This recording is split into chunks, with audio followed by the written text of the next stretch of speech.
নমস্কার, আমি অ্যাস্ট্রোলজার যোগমায়া আঁখি। আশা করি আপনারা সবাই ভালো আছেন, সুস্থ আছেন। একটি বিশেষ আলোচনা নিয়ে আজকে এসেছি।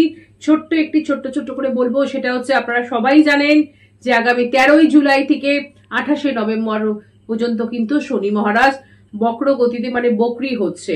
কাজে এই বক্রি অবস্থায় কিন্তু কিছু রাশির যেমন ভালো যাবে, তেমনি আবার কিছু রাশিকে বিশেষ সাবধানতা কিন্তু অবলম্বন করতে হবে। কাজে যে রাশিটি আজকে বলবো সেই রাশিটি হচ্ছে সিংহ রাশি।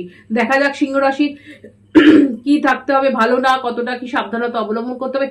সিংহ রাশির জন্য কিন্তু বলবো এই 13ই জুলাই থেকে আপ টু 28শে নভেম্বর পর্যন্ত কিন্তু বিশেষ বিশেষ কিছু সাবধানতা কিন্তু তাদের অবলম্বন করতে হবে।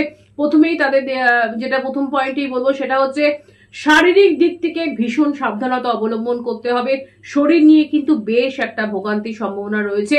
2 নম্বর হচ্ছে যাদের কর্মক্ষেত্র নিয়ে দেখা যাবে, কর্মক্ষেত্রে বিভিন্ন রকম প্রবলেম তাদের ফেস করতে হতে পারে। কাজে কর্মক্ষেত্রে মাথা ঠান্ডা রেখে চলতে হবে। তেমনি বলবো যারা সিংহ রাশির স্টুডেন্টরা রয়েছে তারা কিন্তু ভীষণভাবে কিন্তু একটা প্রবলেম আসতে পারে পড়াশোনার দিকে, সেদিকে পড়াশোনায় ফোকাস করতে হবে ভালো করে। মাইন্ড কিন্তু প্রচন্ড পরিমাণে চঞ্চল হয়ে থাকবে। চতুর্থ পয়েন্ট কিন্তু বলবো যারা কোনো বড় ইনভেস্টমেন্ট করবেন ভাবছেন বা কোনো কিছু করবেন ভাবছেন, এগুলো কিন্তু ধরে মাথা ঠান্ডা করে তবেই সেটি করবেন। নচেত একটা টাইম কেটে যাওয়ার পর আমার মনে হয় আপনার ব্যক্তিগত চার্টে শনি মহারাজের পজিশন কি আছে সেটা বিচার করে কিন্তু অবশ্যই এইসব ডিসিশনগুলো নিন বড় ডিসিশনের ক্ষেত্রে।